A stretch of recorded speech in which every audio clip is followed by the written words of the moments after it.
मई 1998। एक ऐसा क्षण जो इतिहास बदलने वाला था, लेकिन पहले एक युद्ध लड़ना था। बिना किसी गोली के, बिना किसी आवाज के, सिर्फ दिमाग और धैर्य के दम पर।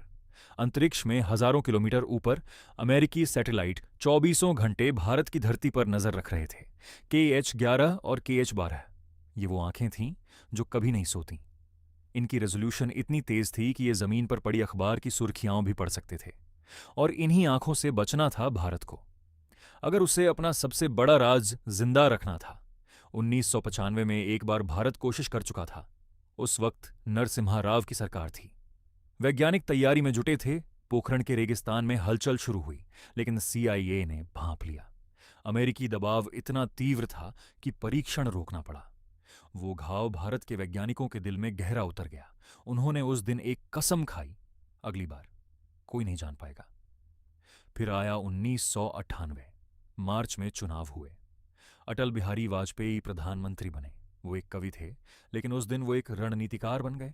उन्होंने पहले ही दिन DRDO प्रमुख डॉक्टर APJ अब्दुल कलाम और DAE प्रमुख डॉक्टर R चिदंबरम को बुलाया। दरवाजे बंद किए और एक ही सवाल पूछा, क्या हम कर सकते हैं और क्या कोई जान नहीं पाएगा?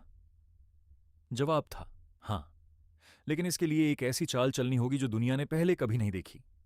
ऑपरेशन शक्ति का जन्म हुआ और इसकी सबसे बड़ी चुनौती थी उन अमेरिकी सैटेलाइट को धोखा देना जो भारत पर हर घंटे नजर रखते थे।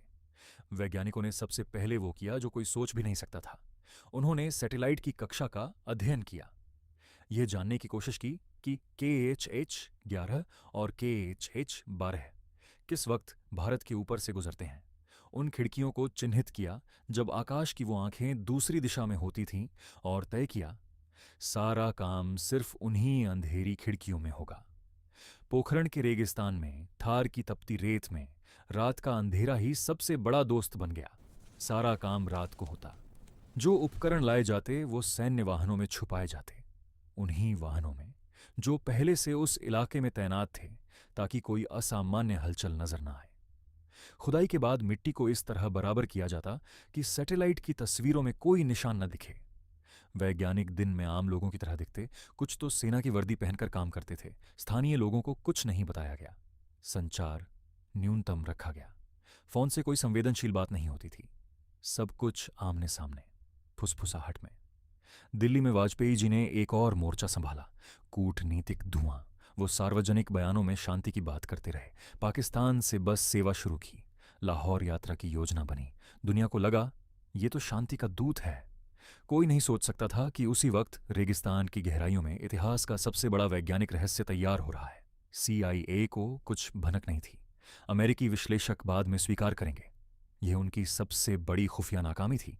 और फिर आया वो दिन, 11 मई 1998, सोमवार। सुबह के 3:45 बजे, जब सैटेलाइट दूसरी दिशा में था, तब वैज्ञानिकों ने अपनी जगह ली। डॉक्टर कलाम और डॉक्टर चिदंबरम नियंत्रण कक्ष में थे। वाजपेयी जी दिल्ली में प्रतीक्षा कर रहे थे। दोपहर 3:45 पर धमाका। 5 परमाणु परीक्षण, 3 11 मई को, 2 13 मई को। थार का रेगिस्तान कांप उठा, धरती हिल गई और भारत उस क्षण परमाणु शक्ति संपन्न राष्ट्र बन गया। जब खबर दुनिया तक पहुंची तो अमेरिका स्तब्ध था। राष्ट्रपति क्लिंटन को विश्वास नहीं हुआ।